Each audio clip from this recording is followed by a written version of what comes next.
Hello, and today we will begin Chapter 1 for Nerus.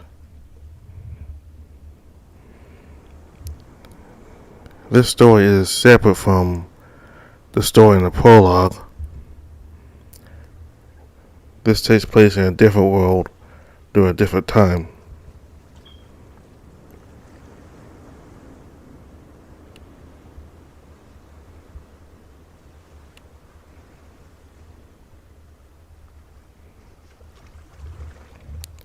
Chapter 1, World of Seas.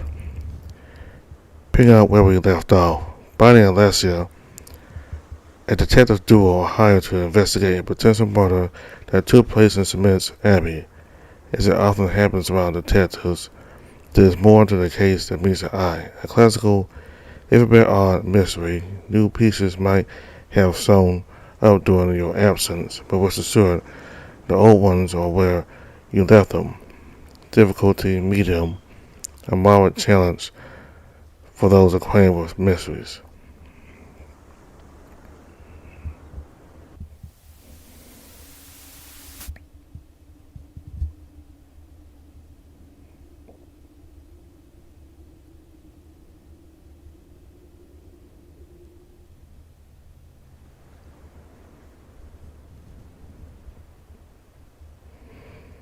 Distant waves were crashing against the shore.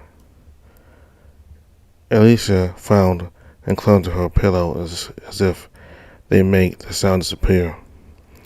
Soon she started feeling the urge to use the restroom, let out a defeated sigh, and opened her eyes. It would seem she had forgotten the window open. Plenty of light and the salty wind was entering through it. She dragged herself out of bed and closed both the window and the curtains. Can't say I'm a fan of sea cities. The sound of the waves can be nice, but the smell is terrible. In the end, I didn't find Dad here either. This is disappointing. If I keep searching, it'll have to wait until after the gig. Bonnie goes. I will need some more money after this trip anyway.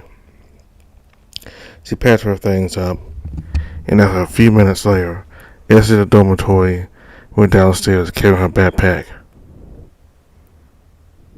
Hey, I will be leaving now. Consider my room free for rent. Oh, alrighty, lady. Leaving the city already? Yes, my ship is scheduled to sail today. And my work partner got us a new job. I better go back or I won't hear the end of it. Hope you visit us again someday. Good luck on your travels. Yes, farewell. She walked up to the exit and pushed the door open. The temperate sea wind enveloped her as she stepped outside. Her long, pale hair fluttered in the breeze as she wiggled her nose.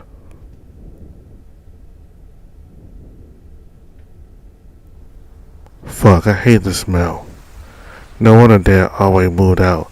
I bet he can't stand it either. She threw her hair back and approached the canal to inspect her reflection. She spent a minute frowning and grimacing at the water, sometimes showing her pointy teeth. Satisfied, she nodded and fixed her tie. Better get moving. The ship is going to set sail in around an hour. Alicia whistled at an incoming rowing boat. She paid the rower for a trip to the port. She stared at her rather intently on their way there, but she did not pay any mind. The water was silent, even a bit relaxing thanks to the sounds of the water flowing through the sea's canals. Around half an hour later, they arrived at a large port at the edge of the city.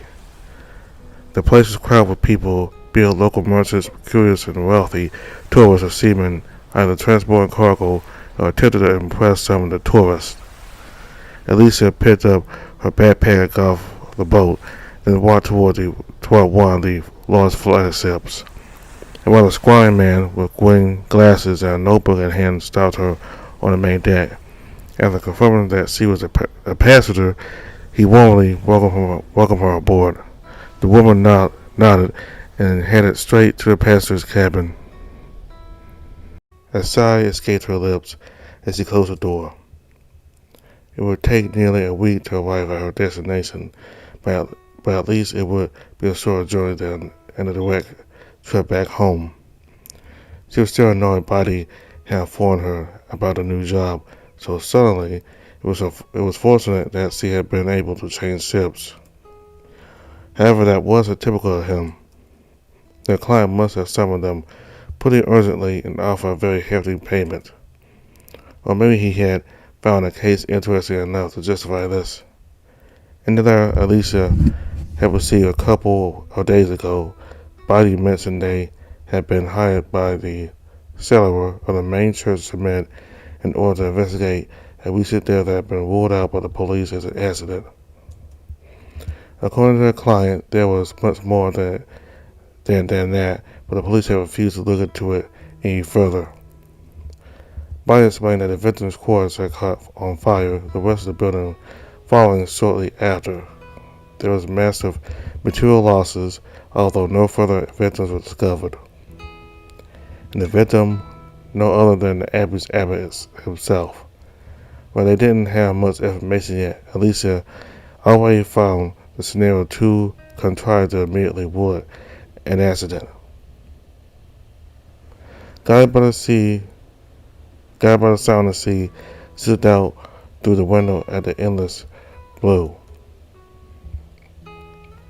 The strangest detail so far was the police's refusal to investigate.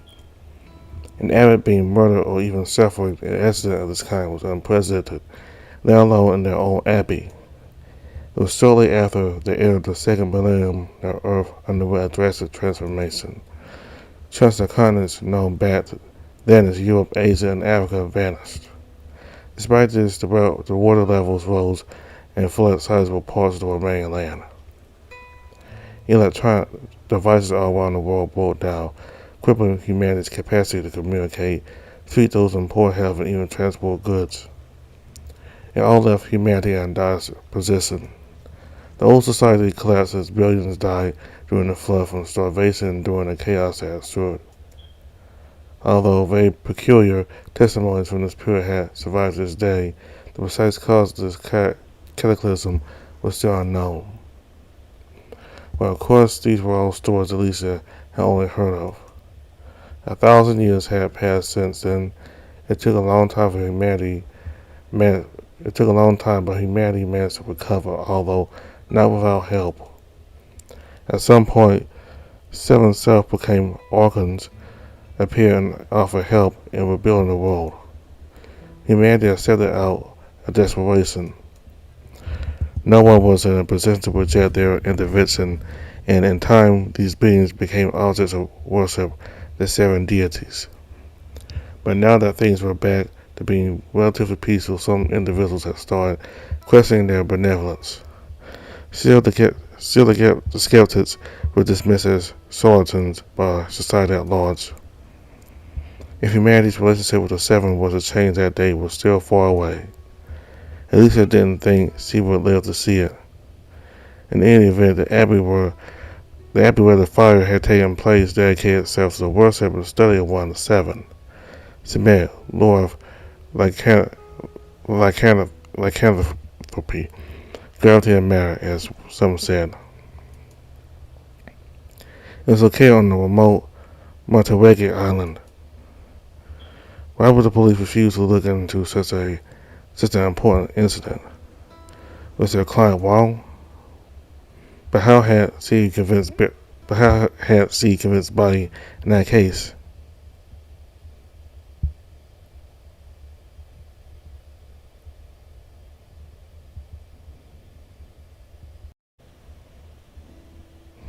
In any event, the abbey where the fire had taken place dedicated itself to the worship and study of one of the 7. Cement, Lord of lycanthropy, gravity and matter, as some said. It was located on the remote Monterey Island. Why would the police refuse to look into such an important incident? Was their client wrong? But how has he convinced Buddy in that case?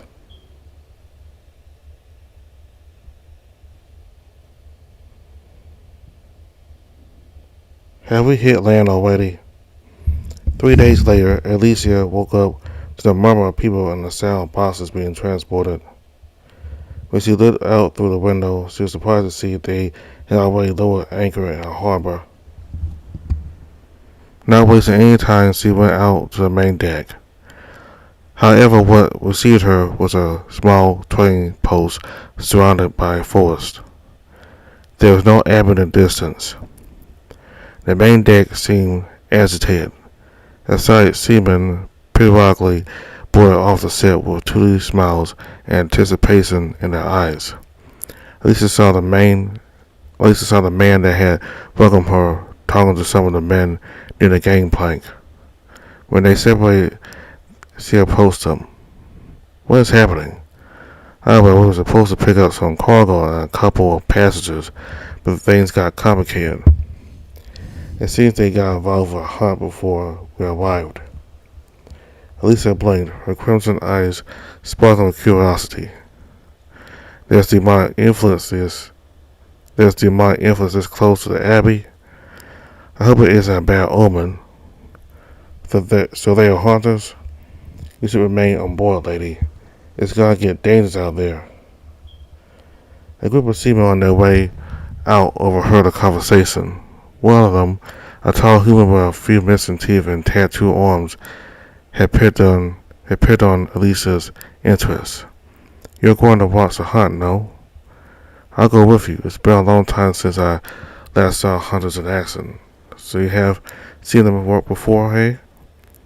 Alright then, but stay close. The captain will skin us alive. Will skin us if we got a passenger hurt. Right. Well, be careful. Alicia followed the seamen out into the port and then the woods. A crowd had formed a few hundred meters away from the coast. She recognized me and the seamen, but there were many unknown faces too. They were all looking the same way, with expressions of fear or anticipation. Alicia couldn't see what was going on, so she pushed her way to the front. 2 meters away from the crowd stood a beastman wearing long pants and a vest. A large pistol and a blade with an intricate handle awaited inside their seats, hanging from the hunter's belt. Farther back from him were 2 female hunters with the same uniform, a beast and a human. Their blades were drawn. But what immediately drew Alicia's attention was a creature standing between the huntresses. If some were to simply glance at it, they couldn't be blamed for confusing it with a large boulder. But upon closer inspection, one would notice the boulder was moving ever so slowly, turning to face one of the huntresses, revealing what looked like a heavily distorted human face. Skin and flesh as hard as rock, empty eye sockets, and a jaw that continuously hung open. After seeing his face, it was easy to start making out the shape of its extremities. His arms were too small compared to the rest of his body, skinny even, but his legs were as thick as a tree trunk. It was a mismatched creature. Anyone who laid their eyes upon it would proclaim something from another world. They didn't know any better. The monster shot like a bullet toward the human hunters. She dodged out of the way. At the very last second, the creature fell face first to the ground. It rolled a couple of meters, knocking down several trees before finally stopping. It seemed like the perfect opportunity for a counterattack. Before the huntresses could get close, the creature had returned to its feet and lunged at her again. Elisa's shoulders tightened as a grotesque sound unexpectedly invaded her ears. The huntresses didn't just dodge. The human sword glinted as it swung down, sending a rocky leg and red droplets flying. The monster fell again, and the feline beast woman jumped to intercept it. She swung her blade once, and with just that, everything was over. As it rolled, the creature split in half, never to get up again. The crowd cheered. Some well-dressed men, who Alicia guessed were the ones responsible for wanting to harbor approached the human woman. She discussed something briefly before handing her a hefty sack of money.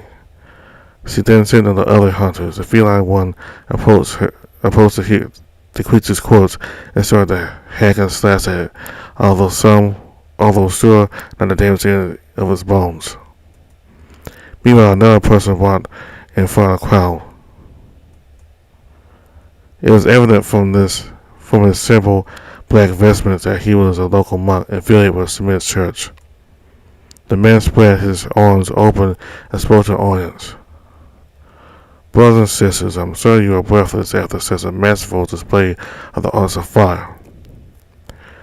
But you must know, before the hunters arrived and intervened, this terrible beast terrorized this harbor and the nearby towns. Within only 2 weeks it took the life of dozens of beloved members of our community.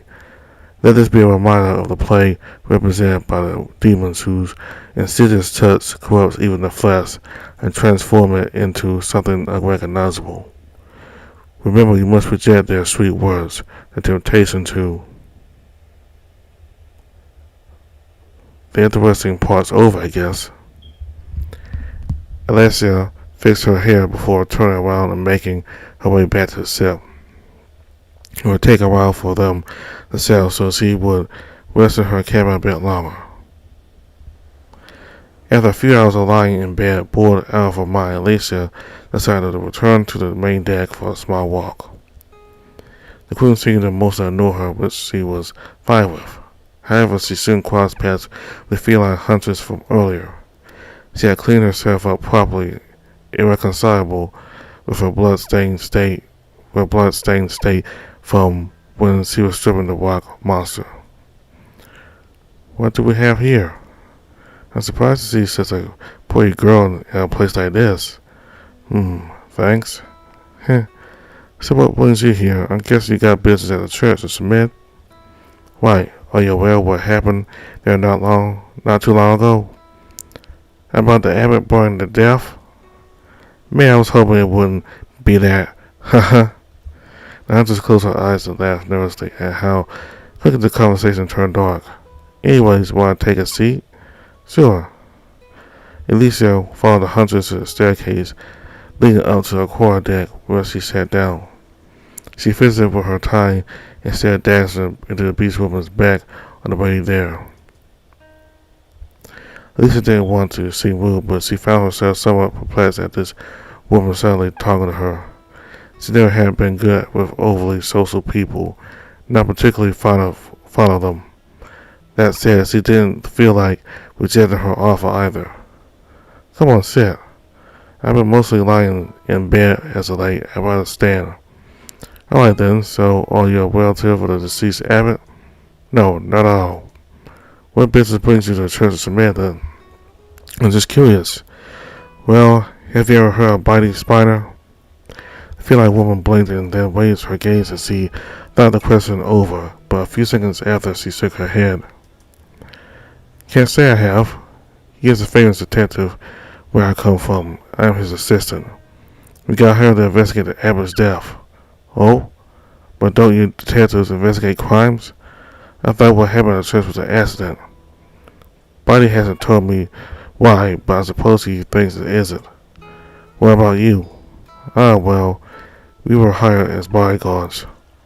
How unusual. By someone from the church, I assume? Not really. A bunch of old men from the other churches were visiting when the fire happened. They requested some extra protection or something. It must be important to have enough money to hire hunters as bodyguards. I think Hotaru mentioned there are abbots. Interesting. Maybe they share the same concerns as the cellarer? Or maybe they've gone senile.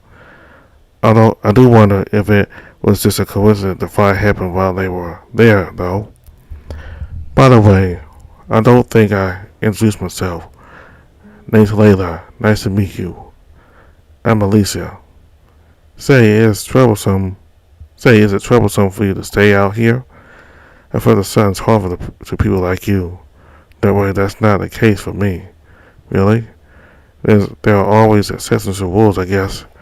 I suppose you can say that. I wasn't even born with albinism. It just manifested when I was a little girl.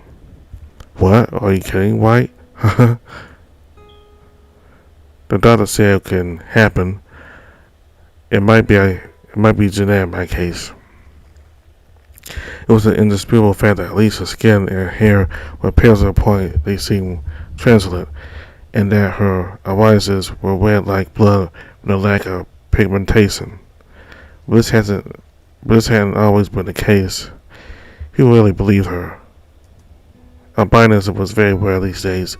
Most were educated on the subject. Bobby was one of the few who did, but that was because he had been there to witness her transformation. Eventually, she simply got used to her new appearance and carried on. So, hey, is there anything we can do here until we reach land? I know they will be throwing a party tomorrow. There'll be some dancing and games and drinks. You can look forward to that. Sounds like it could be fun. I guess it could, if you don't mind me asking, how are things back at the Church of Fire these days? Things are fine. Or so I hear. Do you know anyone there? I became acquainted with a few hunters I treated back when I did labor for the Church of Erd. I haven't seen them in a long time, and I was wondering what became of them. You live south of Nova America, right? Correct. Unfortunately, I hardly ever hear from people that live down south, so there isn't much I can tell you. Oh, I see. What do you say we go hang out with the others? We're gonna play Truco. We're gonna play some Truco. I'll have to pass. I don't know how to play that very well. Leia got up and stretched her limbs. If you say so. Well, I'll be seeing you later. Yeah, see you later. The remaining 2 days went by rather dully. Later, insisted Alicia join them in the party the crew would throw the next day. After getting some food and a drink, she excused herself back to her cabin by saying she was tired and needed to rest. Although it wasn't a lie, Alicia wasn't interested in making acquaintances she soon wouldn't see again. Had Barry been there, he would have convinced her to stay. Eventually, Alicia went to bed early. When she woke up the next morning, after idly lying on the bed for 7 minutes, she got up and looked through the window. The sky was blue and clear, as was the ocean, and an island was emerging from the horizon. The remaining 2 days went by rather dully. Leia insisted Alicia join them in the party the crew would throw the next day, but after getting some food and a drink, she excused herself back to her cabin by saying she was tired and needed to rest. Although she wasn't a lie, Alicia wasn't interested in making acquaintances she soon wouldn't see again. Had Bobby been there, he could have convinced her to stay. Eventually, Alicia went to bed early. When she woke up the next morning, after Allie lying on the bed for several minutes, she got up and looked through the window. The sky was blue and clear, as was the ocean, and the island was emerging from the horizon. Surrounding the harbor was a busy rural area. There weren't many trees around, and she could make out the shapes of barns, windmills, and small houses. However, there was a structure that stood out from all others. Further back up the hill, tall walls could be seen, with something like a tower rising from behind them. It was still too far away to make out any details, but Alicia figured that was the Church of Mid. It's not as big as the Church of Erd, but it still is impressive. I'll still get ready. I don't think it will be long before we move. After changing into some clean clothes and gathering her belongings, Alicia walked out to the main deck. She crossed her arms and leaned on the wooden railing, staring off at the sea and sometimes glancing at the growing island.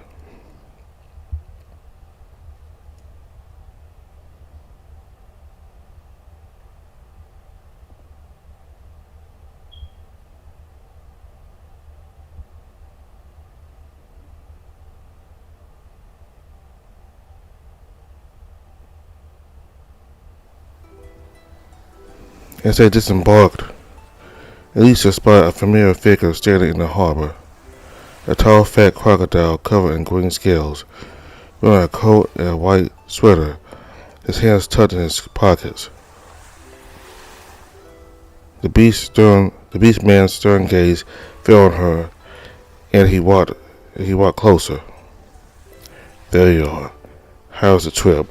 Nothing special, although we did make a stop and got to see the hunters in action. And the smell of the sea was as annoying as usual, I guess. I first heard they'd be coming earlier this morning, and so did Maggie. The ambulance asked them to come for protection. A bit of an extreme measure if the fire was just an accident. No, that's not even their usual duty.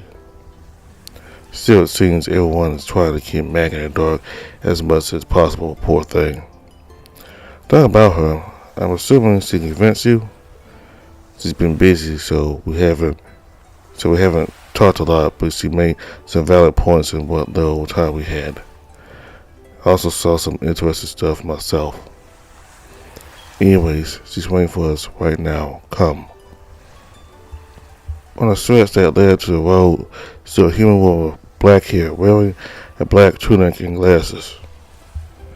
To the other side of her stood guards wearing chainmail and helmets and carried with them medium-sized swords. Ah, you must be Alicia. I'm pleased to meet you. My name is Maggie. I am the cellarer at the Church of Smith. Oh, hello. Alicia nodded. After inspecting her for a couple of seconds, Maggie turned her head to the opposing group of hunters. You must be the bodyguards Diego called. Please follow me, everyone. The abbey isn't too far away. Much to Alicia's dismay, that had turned out to be untrue. By the time they were near the gate, she was sweating, and her breathing was audibly jaded. Barney, despite his larger body, was unaffected. He gave the woman a slightly amused grin. This is why I keep telling you to exercise more often, Alicia. How are you going to catch criminals if you get tired from walking up a hill? Barney's teeth annoyed her, but she tried to not talk too loudly. But I'm in better shape than you. I don't know where you get your stamina from. A deep and slow laugh rumbled out of Crocodile's throat. Alicia remained silent for a couple of seconds until she came up with a comeback. Besides, I bet they will have carriage wait for us if you weren't such a huge bastard. Can't blame them for making us walk. It would kill the horses if they had to drag your fares up the abbey. That's true. That's harsh. But anyway, we're about to arrive, so hang in there. Guards dressed the same as the ones accompanying the cellarer were walking over the walls. Upon seeing them approach, one of them shouted an order to open the gates. It felt more like an entrance to an old castle than an abbey. Gigantic double doors opened to reveal a long net path leading to an old-fashioned church. To her right, Alicia saw a very well-kept yard as well as a pair of much simpler buildings to her left. Both of them were similarly wide. One looked like a tall and long hall, while the other one was 3 stories tall with plenty of windows. If that's a dormitory, then it looks pretty intact to me. Maybe the abbot slept somewhere else. As they drew closer to the church, another building, its architecture similar to the 3 stories one, started peeking from behind the yard. However, this one was much smaller, 2-story tall, and had suffered fire damage. Most of the glass had broken and its gray walls were stained black. So that must be where the abbot died. Hello, Locusti. Will you mind escorting Alicia here to a free cell? Yes, ma'am. Alicia bolted at an unknown voice and looked at Maggie. In front of the cell stood someone in a black habit but it was evident the person wasn't just a monk. Nowadays, anyone who recognized those shining blue scales depends on his gills. After the seven arrived at Earth and gained enough support for the temples to be built or repurposed for their worship, they introduced humanity to what they denominated their right hand, their descendants. Being servants of the gods, they were powerful magical beings. Because of this and the story they said with humanity, most people felt intimidated by their presence. Or at least commoners did. People years living in temples usually didn't mind them. I can take her to my cell, Maggie. You don't mind sharing the cell with me, right, Alicia? Smells sorry, not really. It's okay if you want to share the cell. I need to take the hunters to Diego. With some feelings, I'll go there and we'll attend to our business. Of course. Please allow me to guide you to your cell regardless. It's a simple courtesy to do as much for our guests.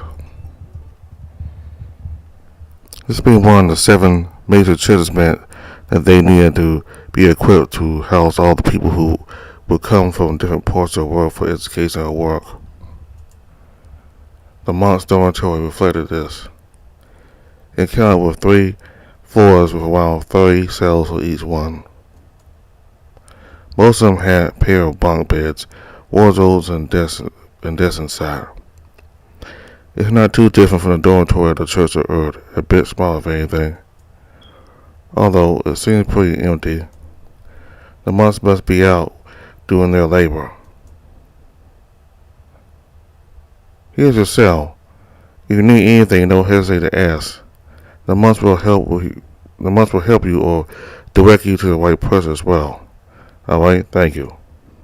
The custody bowed and then walked off, disappearing as he went down the stairs. Alicia and Body entered the cell. The hybrid woman was surprised at how spacious it was. Maggie probably had handpicked it to accommodate her mentor's size. The crocodile immediately lay belly down on his bed while his partner just dropped her backpack on hers and then looked at him. I've got to ask, if the adults from the other major churches are visiting, that means your uncle is here, yes? He's here, yep. Have you talked to him? Nope, he's been ignoring me. You're right, Alicia. Blood relatives can be so cold. Although I don't care, we never talked much back when I was still in the family. Haha. So does he even know it's you? I believe so. Perhaps Maggie isn't aware, but I'm reasonably sure my family still keeps tabs of me. Well, okay, what did I miss then? Did you find something out? Brady grunted as he shifted to lay on his side, his thick tail moving every once in a while as he pondered where to start. I've been spending most of my time in the library since I arrived here 5 days ago. I did try to interview the former admins in a circle, but they believe the police for now, so that didn't bear any fruit. What I did manage to do was get Maggie to let me into the morgue so I could take a look at the corpse. Oh, they got a morgue here? Yes, this temple isn't in the middle of the city, Alicia. Sometimes an old man suddenly dies from a heart attack and his family wants to bury him somewhere in particular. So they'll stop with the courts here until a boat comes to take it away. You get the idea? So, the court is charged beyond recognition. You would think it could be anyone if it wasn't, because he was discovered in his cell, and this is the only person missing. Really? Did the fire last very long? You see, the staff's dormitory faces toward the cloister.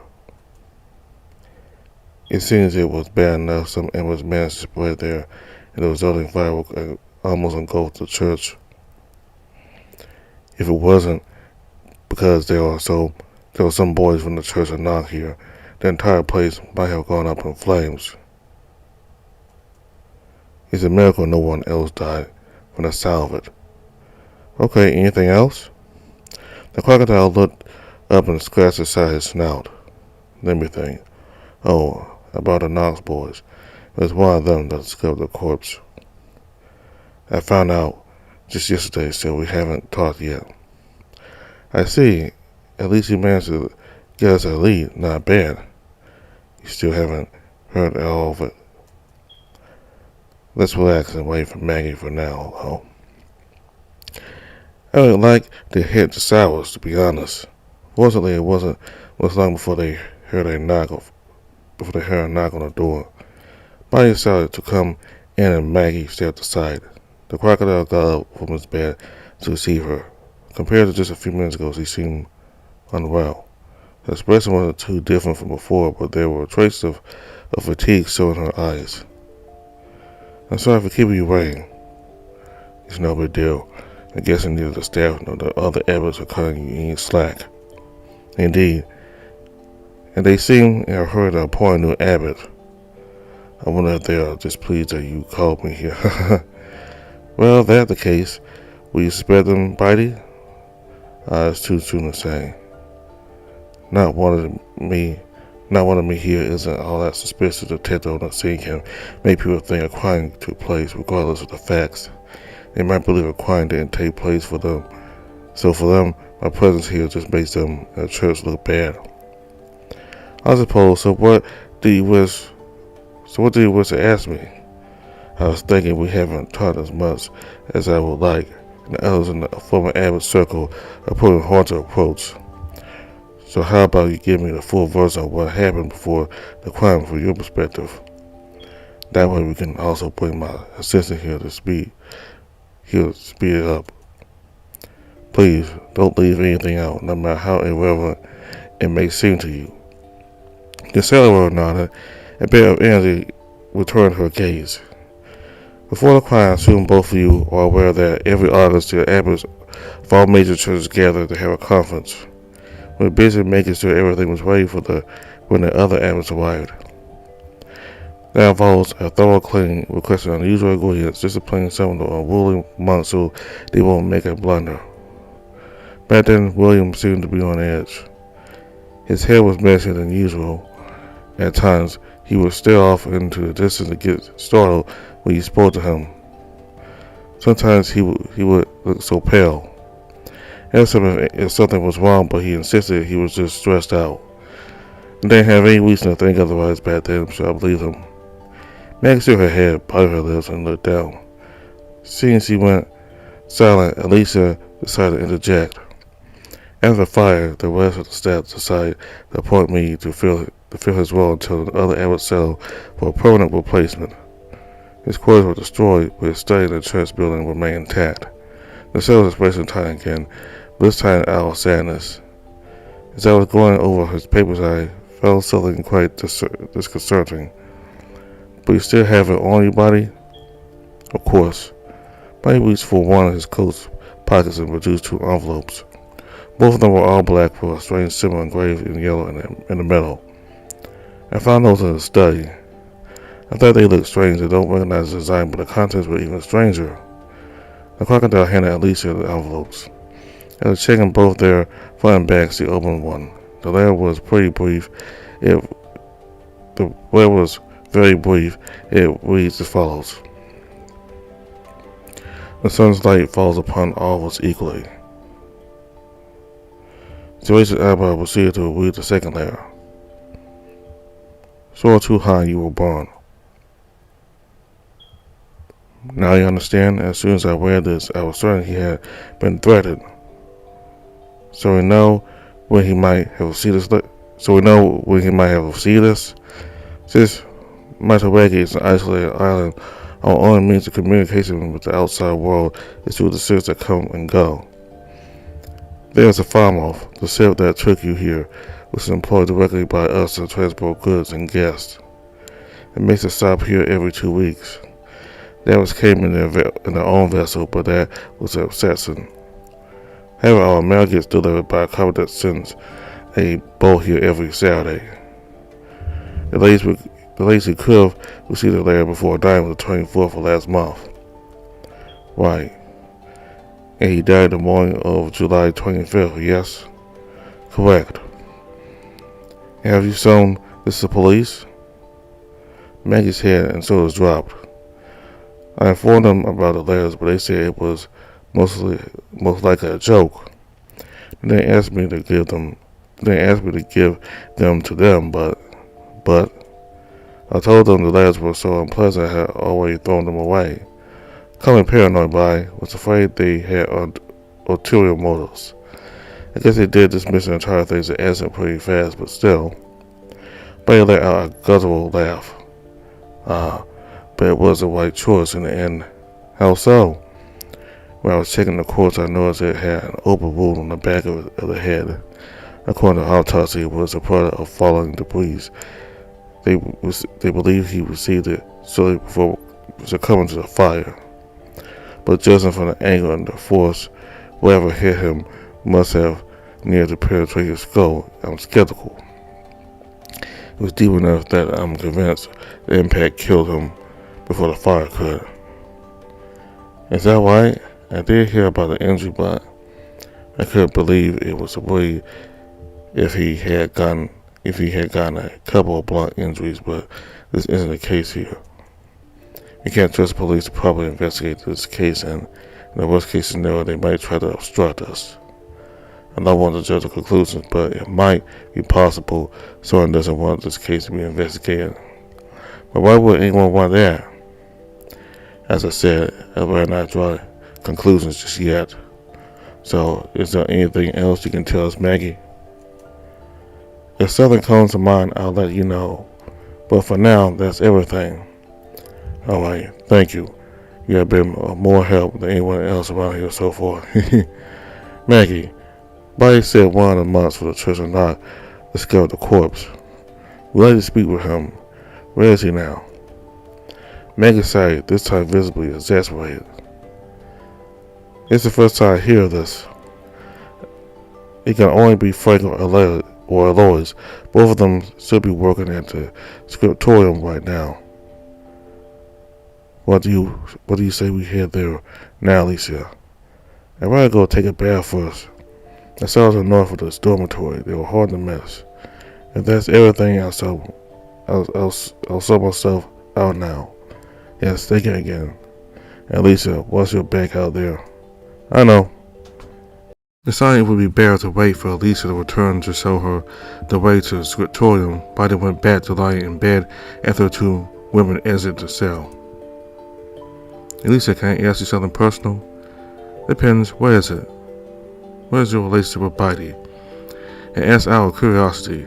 Forgive me if I'm being judgmental, but it isn't often I see girls your age working in law enforcement. I assume Buddy is the one who introduced you to this job, so I wondered how you met each other before that. Also, I might have overheard you talking on the way here. Your conversation didn't strike me as very professional. I see him. Yes, technically speaking, he's my adopted father. Oh, I see. Alicia shrugged and the two of them walked downstairs.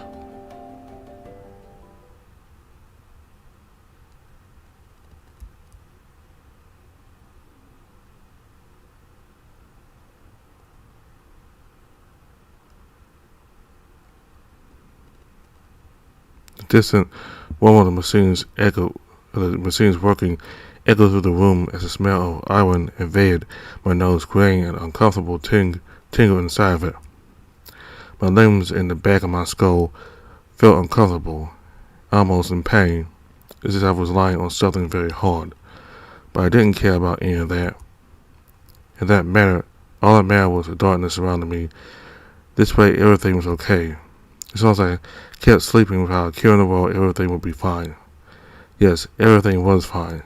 I could dream I wouldn't need anything else ever again.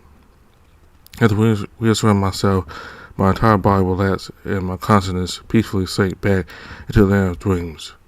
And that enveloped me, filling my lungs with each breath I took, eroding my sense of self away. After reassuring myself of this, my entire body relaxed and my consciousness peacefully sank back into the land of dreams. And that enveloped me, filling my lungs with filling my lungs with each breath I took, eroding my sense of self-way. But then the incessant hammering started drawing closer ever so slowly. With every beat in my heart, I grew louder and louder, as if I was waiting on a conveyor belt, getting closer to the machine that would crush me. Even so, I set my eyes even harder and covered my ears, until I felt a pressure on my chest that jolted me awake. Breathing in fast intervals, I looked at my surroundings. At first, I struggled to make out any kind of shape, but after calming down, I realized I was in a dark bedroom. I am sitting on a bed. I can't help but let my mouth hang open because it immediately hits me that I don't know where I am. Afraid, confused, I'm about to hug my legs when I notice I'm clutching something. It's some sort of oval object. There is a pattern engraved on its surface. I also take notice of a shallow hole in the center of it. Although it's not deep at all, the interior looks completely black. Is this a screen, perhaps? Curious, I tried to tap the black surface. My suspicions quickly turned out to be right. However, the screen lights up red and only displays the word error. Is this broken? Damn it. I don't care about getting wherever this is working. Now that it's on, I can use it as a flashlight. I get off the bed and look around. The more I inspect the room, however, the more the pits of my stomach grows. While it is vaguely familiar, I can't clearly remember ever being here. I also try to get the door open, but it seems to be locked. I even give it a few kicks, but it refuses to budge. Perhaps there's a key somewhere around here. Maybe having a bit more light would help. After looking around some more, I almost gasped from excitement when I found a window hidden behind a pair of curtains. The blinds are lowered, but it doesn't take me long to find the cord to open them. I'm unsure what I see behind them, but it should at least stimulate my memory or give me some clue on how I ended up here, or even better, where I am. Letting out a relieved sigh, I pull from the string.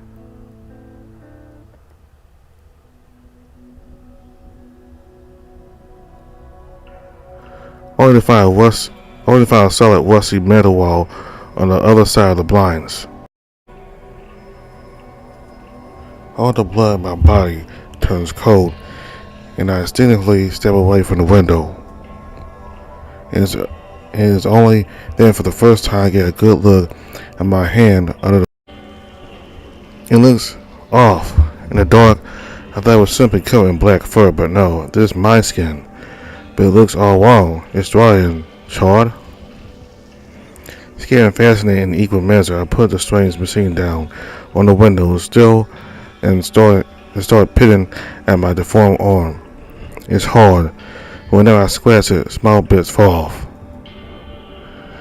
I keep peeling little black fragments as I start wheezing. My heart feels like it's trying to escape through my throat. What the hell's going on? This is all wrong. I shouldn't look like this. I shouldn't be here. It's only at that moment that the worst realization yet hits me. My arms are all messed up and there's something very wrong with this room, obviously, but I can't recall where I was before I woke up here. And more importantly, I can't recall what I'm supposed to look like. My gut tells me this isn't normal, but I don't know why. And it doesn't end there. The realization sets off a stream of endless questions. Where do I live? How long have I been here? What's my name? Who am I? And just as I asked myself this, I started hearing a sound like the echo machines working somewhere in the distance. I raised my head to see the screen on the small device light up again, this time going before returning to black. Then it starts displaying what I think is a message. Trying to keep my breathing under control, I take a step forward to grab it.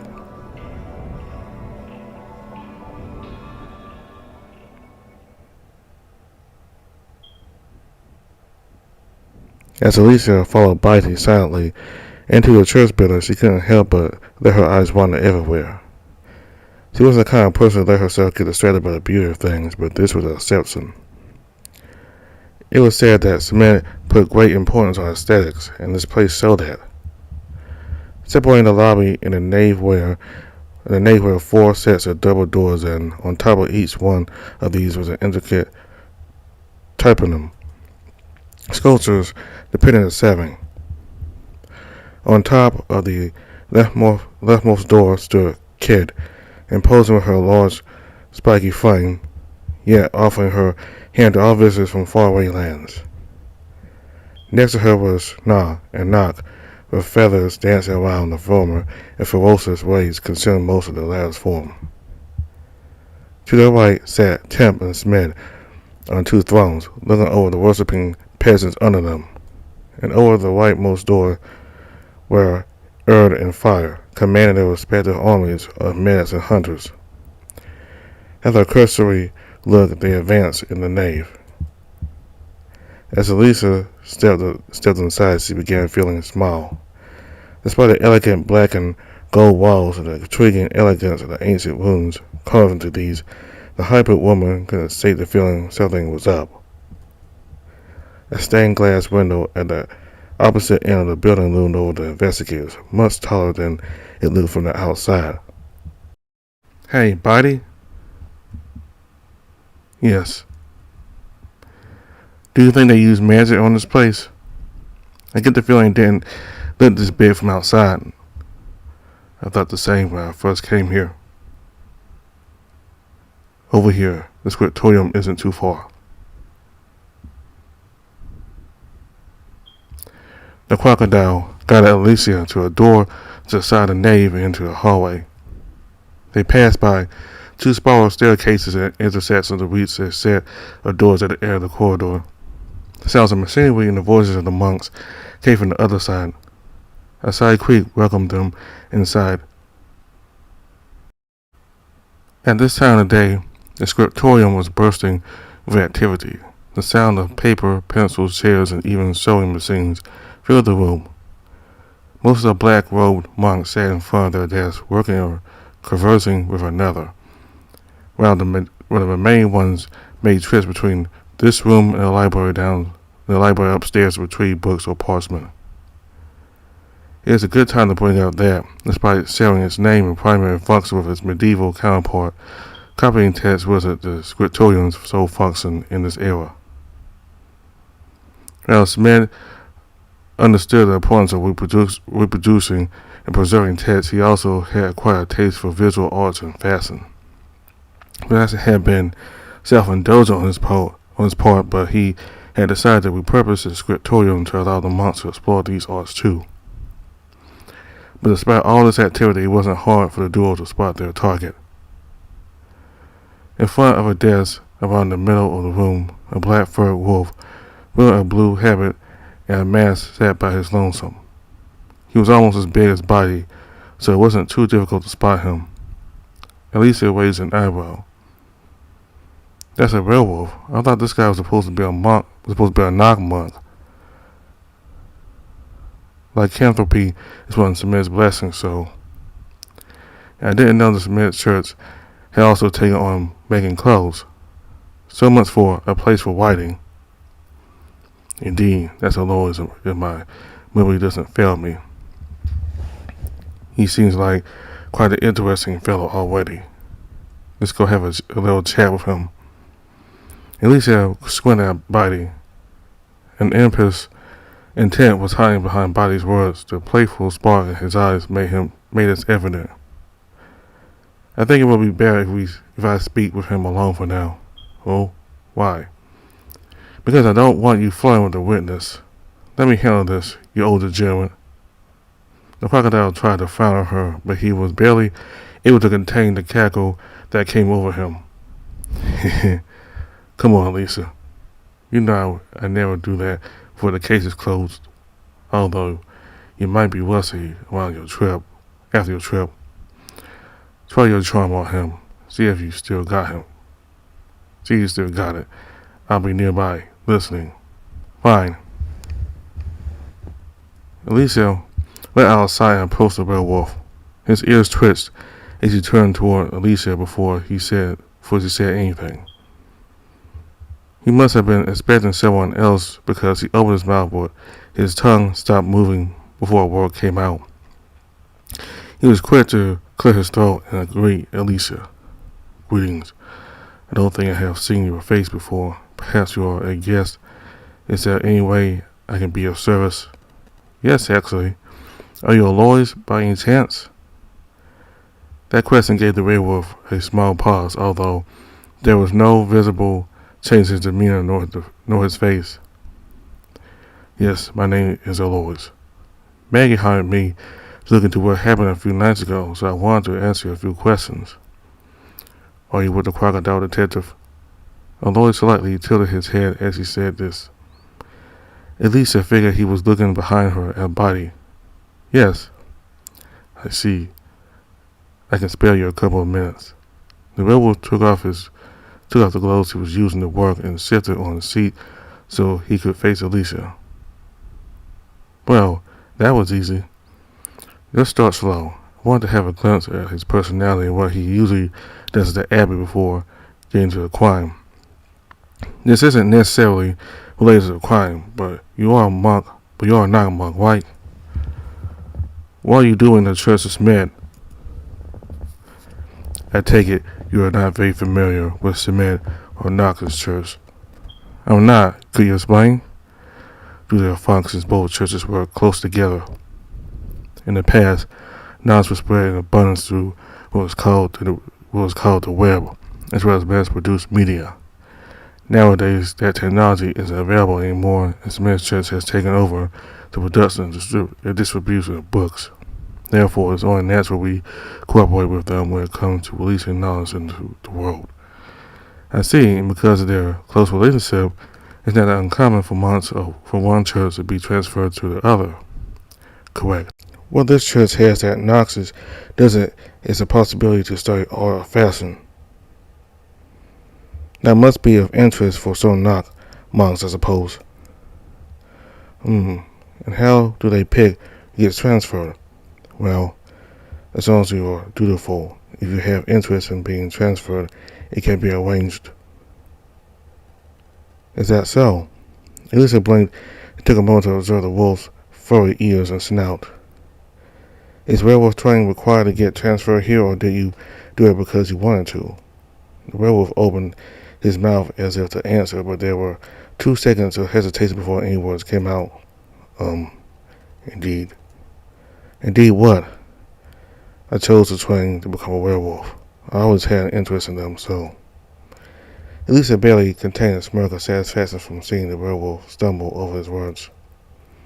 Up until now, there had been a very monotonous tone to Aloy's voice, but now there was something else, an innocent want.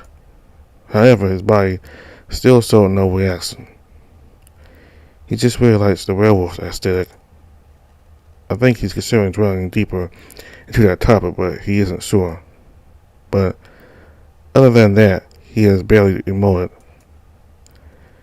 If it wasn't because of this reaction, I guess he's made out of stone.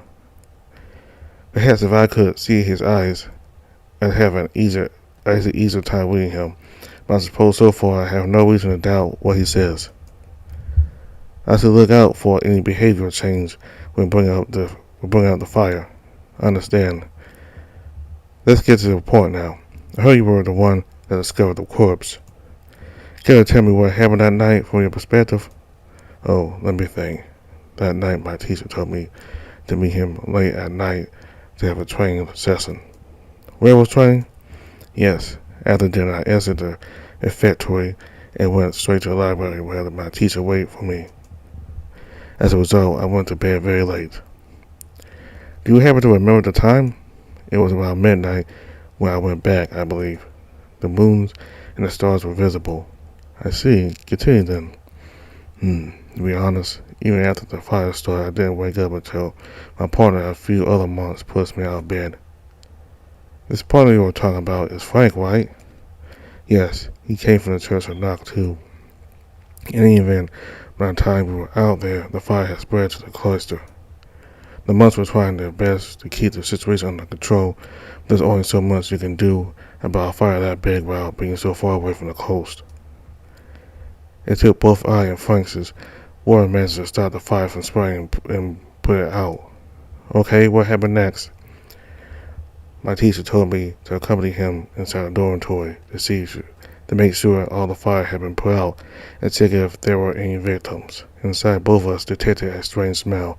We followed it and it led us to the abbot's cell. That's when we found him. He was in a very, very sorry state, to say the least. Alois didn't show himself moved by the abbot passing away, not even when recalling this memory.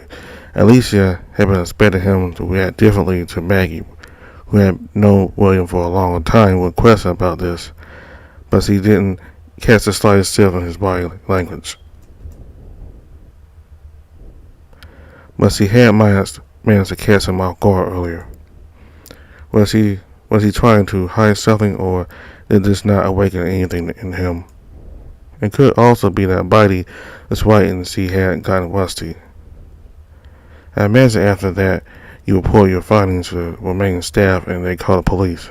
Yes, I meant I became paralyzed. My teacher had to practically drag me out of the building. Did you? So you were up until late that night. Did you see anything unusual before going to bed before the fire? Guess I did. Had I been less tired, I would have been more attentive to my surroundings, but at the time, I wanted to head straight to bed. However, you could ask my teacher, Remigio, if he saw anything.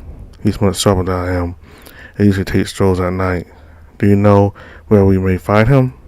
At this time, he's usually hanging out with the guards at the walls. I would check there. How do we get in there? You saw that big yard by the church, yes?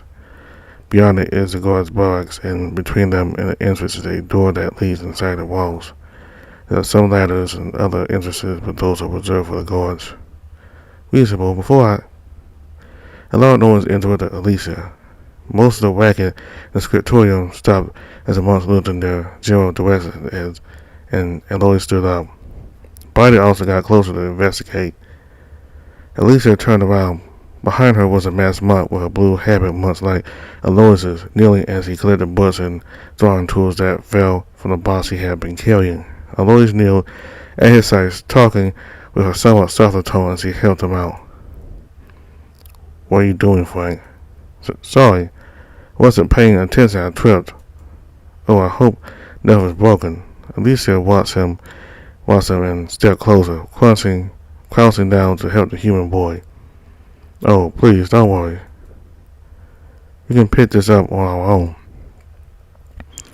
It's no problem. I was hoping to speak with you too, after all. Huh? Speak with the detective, Frank. They are asking questions about what happened to the abbot. Oh. Let's finish picking this up first. May I go back to work now? Yes. Thank you for your cooperation. You're welcome, Frank. Take a seat somewhere you are feeling unwell. As I say, I'm fine. Let's glance at him from head to toe before going back to his desk. Taking with him the box Frank had brought the monk's side and then looked at Alicia, clearly still a bit shaken up. Sorry for the bad first impression. That doesn't happen often, I promise. It's fine. So you're Frank, the other knock monk that currently staying here, correct? That's right. It wouldn't entice you to transfer to this abbey, Frank. I just wanted to keep Eloise company. He's nice, but not exactly great at making friends. Oh, so you two were friends back at Knox's temple? Yep. Cellmates for life. I see. What do you think of him? Oh, Eloise? He's pretty cool. Kinda hard to read, but a good guy nonetheless. He's also a total dork. Did he already tell you the whole reason he undertook werewolf training was that he loves wolves so much? Something like that. Lisa looked sideways to Alois's desk. His ears were raised, and That insight was getting a bit wet. This guy seems like the complete opposite to Aloy's. He brings with energy and emotion, and he has a very loose tongue too, apparently. That might prove useful. Move on. Wait, is there anything you can tell me about the fire the other night? The sudden change in topic gave the young monk a pause. He lowered his head and brought his hand to his chin. Let me think. That night I went straight to our cell once we finished dinner. I presume by we you mean Aloys. Do you know where he went? Oh, he had training that evening, so he returned a couple hours later. Okay, go on. Well, I read a book on my desk until I got tired and went to bed. I think about 10 p.m. I don't know when Aloys came back, but he was there, snoring like a truck when I got woken up by all the commotion caused by the fire. And it wasn't long after that some monks broke into the cell looking for us. And after we got the fire under control, Remigio took Aloys and they checked the burnt dormitory. Frank scratched his neck and looked to the side.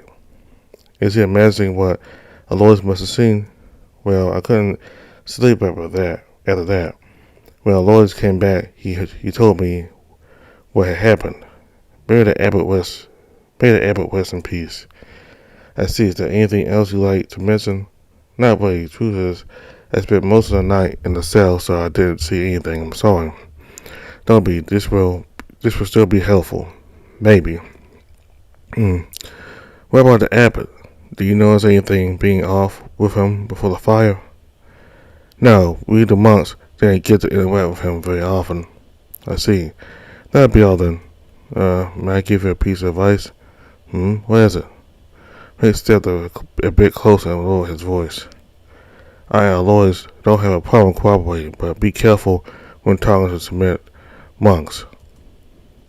The police always disregard the possibility of murder. Some of them will take offense when questioned about this. I figured it would be like that, but thanks for the warning. Oh, you're welcome. Till we meet again, Frank. The young monk nodded. Alicia turned around and returned the body. I believe we are done here for now. Yes, we should look for that Remigio next. It seems as if someone saw something strange that night. It had to be him. Although let's not get our hopes up just yet. Before that, Buddy, do you mind if we take a stop by the kitchen? What for? I woke up too late and missed breakfast at the Sip. I'm starving. We can make a stop, but I can't promise the chef is going to let us take anything. He's very well. You will see.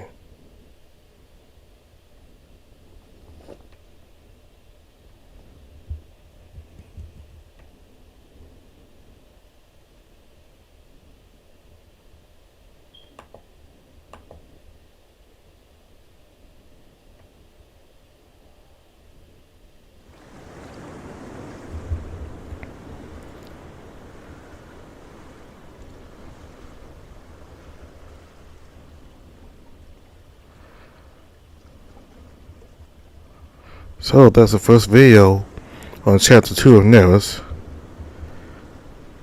So I got to meet Alicia, and we got to meet Bitey, the crocodile detective. Apparently, the crocodile is Alicia's adoptive father. Alicia is currently looking for her real father. So, throughout the time she was with Bitey as her biological father, they grew really close. He took care of her, and the relationship was so close to the point that he agreed to let her be his sidekick, not sidekick, but his assistant in solving mysteries. So, apparently, a fire happened, and the abbot, who I assume is the leader of the church there, died in the fire. However, However, when they looked at his skull, it looked bashed in. So I believe somebody might have done that first, then set the place on fire. That's probably what happened. Somebody bashed him in the skull, then set the place on fire. Who it is, well, we'll learn eventually. But if you want to learn who did it, you have to keep watching. So,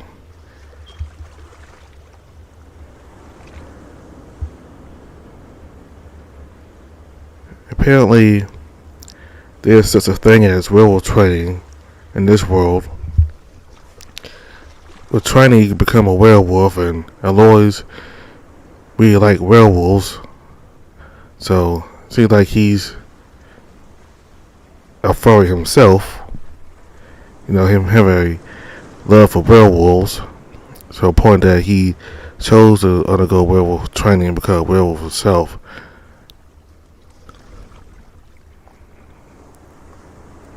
So,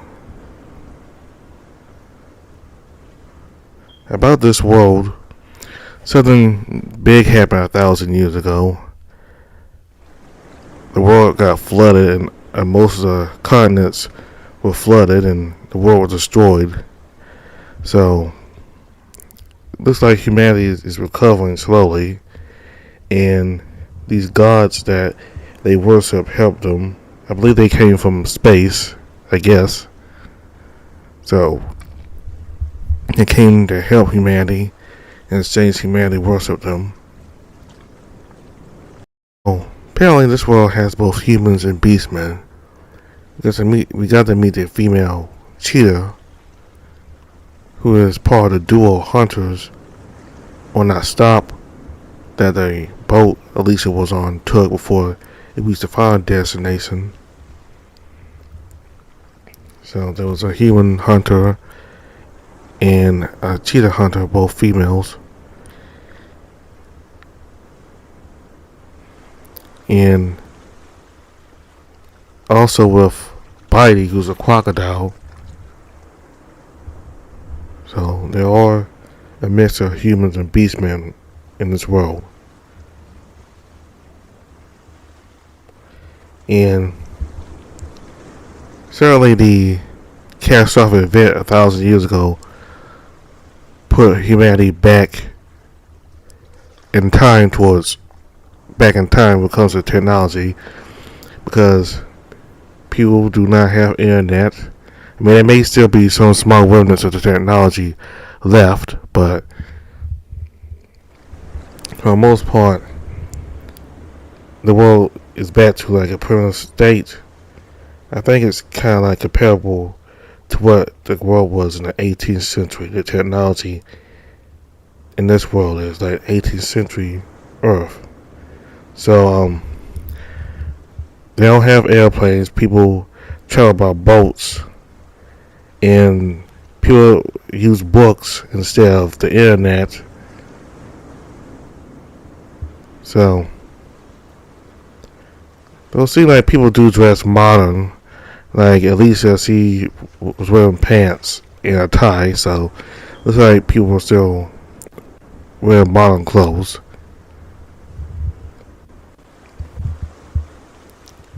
So, that's all I have for now.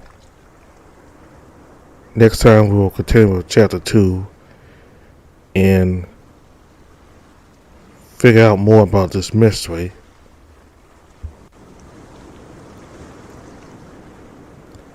So, all the information for the game is in the description box below. Thank you very much for watching. Goodbye.